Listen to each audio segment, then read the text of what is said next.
අයිබෝවන් පුතේ. ඔන්න අපි කිව්වා වගේම ඔක්තෝබර් 1 වෙනිදා ඕගොල්ලොන්ට ස්ටඩි ප්ලෑන් එක මේ වෙද්දී මේ මොහොතේ සිට බලා ගන්න පුළුවන්. මම වැඩි කතා නැතුව ස්ටඩි ප්ලෑන් එකට යනවා. පොඩි විස්තර කිරීමක් තියෙන නිසා හරියට අහගෙන ඉඳලා ඒ විදිහටම වැඩේ කළා ඔයාගේ රිසල්ට්ස් ඔයා වැඩි කරගන්න එක සිද්ධ කරගන්න. ඊට පස්සේ ඔයාගේ විශ්වවිද්‍යාල සිහිනය යථාර්ථයක් කරගන්න. හරි. කතාව මෙච්චරයි. අපේ ස්ටඩි ප්ලෑන් නම්බර් 1 ආරම්භයේ සිදුවන්නේ 2025 ඔක්තෝබර් 1 වන බදාදා සිට ඒ ස්ටඩි ප්ලෑන් එක අවසන් වෙන්නේ 2025 ඔක්තෝබර් 7 වන අඟහරුවාදා දක්වා තමයි තියෙන්නේ. 7 වන අඟහරුවාදා වෙද්දී මේ ස්ටඩි ප්ලෑන් එක සිද්ධ කරලා ඉවර කරන්න ඕනේ. දැන් ඔයාලට පාඩම් කර ඉන්න කාලයක් නැති නිසා මම ලස්සන වැඩ කොටසක් කරලා තියෙනවා. අපි මේ ස්ටඩි ප්ලෑන් 6ක් එන්න ඉස්සරහට ඒ 6 ඇතුළත තුලදී පාඩම් 12 මම ලස්සනට ඕගොල්ලන්ට ගොඩනගලා තියෙනවා. හරි. එතකොට පාඩම් දෙකක් අපි කතා කරනවා. පළවෙනි පාඩම වෙච්ච sannivedana අධ්‍යයනයේ ආරම්භය සහ විකාශනය, ඒ වගේම sannivedanයේ පදනම කියන පාඩම් දෙක. හරි. ඊට පස්සේ අපි අපේ පළවෙනි කොටස් ටික වෙන්නේ මේ කොටස් විදියටම වැඩේ යන්න පුතා. sannivedanයේ ආරම්භය සහ විකාශනය තුල අපි 1 කියලා කතා කරනවා. sannivedana අධ්‍යයනයේ ආරම්භය, විකාශනය හා ඒ ශාස්ත්‍රීය පසුබිම ඉගෙනීම කියන කොටස.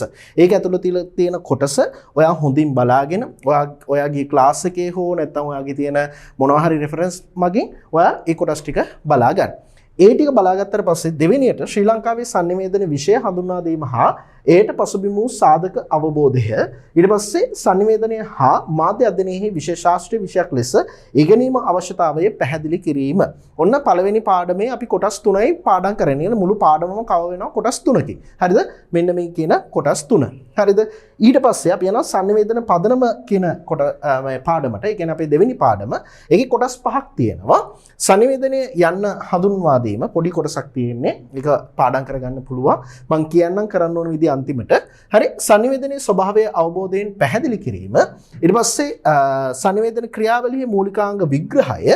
ඊට පස්සේ sannivedana යනු කුමක්ද යන්න නිර්වචන කිරීම. ඊට පස්සේ sannivedana කාර්යයේ මූලික අවබෝධය යුතුව පැහැදිලි කිරීම. ওই කොටස් පහ අපි ඊට පස්සේ සාකච්ඡා කරනවා.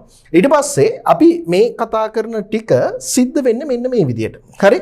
සිද්ධ වෙන්නේ මෙන්න මේ විදියට. ඒ කියන්නේ කළ යුතු ආකාර අධීරයන් 5ක් යටතේ මම ඔයගොල්ලොන්ට කියලා දෙනවා. ඒ අධීරයන් 5 යටතේ සිද්ධ කරන්න වැඩේ ගොඩ දා ගන්න පුළුවන්. ඒක තමයි ඇත්ත කතාව. හරි?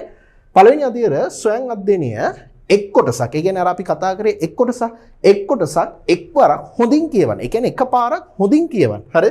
වෙන තැන් වලට අවධානය දෙන්නේ නැතුව ෆෝන් එක පැත්තකින් තියලා පොඩි වෙලාවක් වෙන් කරලා පැයක කාලයක් වෙන් කරලා හොඳින් කියවන්න. හරි? ඒක තමයි වෙන්න ඕනේ. දෙවෙනි එක තමයි ස්වයං අධ්‍යයනය කළ කොටස් ප්‍රශ්න නිර්මාණය කරන්න. ඒ කියන්නේ ඔයා ස්වයං අධ්‍යයනයෙන් නිර්මාණය කරගත්ත පාඩම තියෙනවානේ. ඒකෙන් ඔයා විසින් මොනවද කරන්න ඕනේ? ප්‍රශ්න නිර්මාණය සිද්ධ කරගන්න අවශ්‍යයි. හරි. ඊට පස්සේ ප්‍රශ්න නිර්මාණය කරගත්තාට පස්සේ තුන්වෙනි අධීරයට යනවා. එම සෑදූ ප්‍රශ්න සඳහා අදාළ කාල තුලදී මම මේකට කලින් කාල කළමනාකරණය හා සම්බන්ධව දාලා තියෙනවා. කොයි විදිහටද ටයිම් මැනේජ් එක වෙන්නේ කියලා. ඒ ටයිම් මැනේජ් එක තුල හරිද? තනි මතකයේ තුල උත්තර සපයන්න ඕනේ. ඒ කියන්නේ ආයේ මුකුත් බලන්න නැතුව මේක පොත පෙරලලා බලන්න නැතුව සර්ච් කරලා බලන්න නැතුව අපේ YouTube channel එකට ගිහින් බලන්න නැතුව එහෙම මුකුත් කරන්න නැතුව උත්තර සැපීම සිද්ධ කරන්න ඕනේ. හතරවෙනි අධීරය පාස් පේපර්ස් හරහා ඒ කියන්නේ අධ්‍යතන කොටස්. ඒ කියන්නේ මේ අධ්‍යතන නෙවෙයි සම වෙන අධ්‍යයන කොටස්. හරිද? කොටසට අදාළ පසුගිය ප්‍රශ්න. ඒ කියන්නේ ඔයා අධ්‍යයනය කරපු කොටසක් තියෙනවානේ. ඒ ප්‍රශ්නේ ඒ කොටසින් ඔයාට කලින් පාස් පේපර්ස් වල කොයි විදිය ප්‍රශ්න දැවිලා තියෙන කියලා පොඩි අධ්‍යයනයක යෙදේ. ඊට පස්සේ ඔයා පස්වෙනි අධීර විදියට ගෙනියන්න ඕනේ. තමා නිර්මාණය කළ ප්‍රශ්නෙහි ලියන ලද උත්තර හරිද? නිවැරදිද කියලා බලන්න ඕනේ. උත්තර නිවැරදිද කියලා බලන්න ඕනේ. හරි? ඔන්න ওই විදියට ස්ටඩි ප්ලෑන් එක හදාගත්තට පස්සේ ඔයාලට සතියක් තියෙනවා. ඒ සතිය ඇතුළත කාලය තුලදී ඒක ලස්සනට ගොඩනගාගෙන යන්න, නිර්මාණය කරගෙන යන්න. ඒ අනුව ඔයාට නැවත මතකාවර්ජන වෙනවා. මම මෙහෙම දෙයක් කියන්නම්කෝ. ඔයාලට මේකෙදි එකපාරක් පාඩම කියවෙනවා. දෙවෙනි පාර මතකයේ ගොඩනගා ගන්න. තුන්වෙනි පාර ඔයා ප්‍රශ්නය මතක් කරලා උත්තර නිර්මාණය කරගන්න. ඒ කියන්නේ දැන් මේකෙදි එකපාරක් ඔයා මේ පාඩම කියවනවා. ඒ පාඩම කියවන ගමන් ඔයා ප්‍රශ්න හදනවා. මේ කොටස් දෙකකට කරන්න. එතකොට තමයි ඒකේ වටිනාකම තියෙන්නේ. එතකොට දෙපාරක් පාඩම කියවිලා තියෙනවා. එතකොට ඔයා උත්තර ලියනවා. එතකොට දෙපාරක් මතකින් කියවන එකට උත්තර ලියන්න බැරි කමක් නැහැනේ. හරි. ඊට පස්සේ පාස් පේපර්ස් වල මොනවද ඇවිල්ලා තියෙන ප්‍රශ්න කියලා බලන්න. ඒකෙන් ආපහු තුන්වෙනි පාර නම් පොඩ්ඩක් ඔළුවේ අත ගන්නවා වගේ පොඩ්ඩක් පාඩම ටච් වෙනවා. ඒ වගේම අවසානයේදී ඔයා මේ උත්තර නිවැරදිද කියලා බැලීමෙන් සහ ඒවා හරි කියන්නේ වැරදි තියෙනවා නම් ඒවා හරි බවට පත් කරගන්න පුළුවන් හැකියාවක් තියෙනවා ඔයාට ආපහු පාඩම් බලලා. එතකොට ඔයා ඒ දවසට පාඩම 3 වතාවක්. හරි 3 වතාවක් ටච් කරනවා. ඒ ටච් කරන්නේ හොඳින්. ඒ වගේම ලාවට ටච් කරනවා මේ පාස් පේපර්ස් හරහා. ඉතින් ওই විදිහට ස්ටඩි ප්ලෑන් එක යන්න මම ඊළඟ ස්ටඩි ප්ලෑන් එක මීට වඩා චුට්ටක් වෙනස් විදිහකට ගේන්න බලාපොරොත්තු වෙනවා. මොකද පාඩම් දෙක පොඩ්ඩක් වෙනස් ආකාරයක තියෙන නිසා ඒ ස්ටඩි ප්ලෑන් එක බලාපොරොත්තු වෙමින් ඉන්න. අපි මේ ස්ටඩි ප්ලෑන් එක යන්නේ අපේ YouTube channel එක හරහා. ඔබ ඒක නිසා subscribe කරලා තියාගන්න. අපි මේකේ playlist එකක් හදනවා.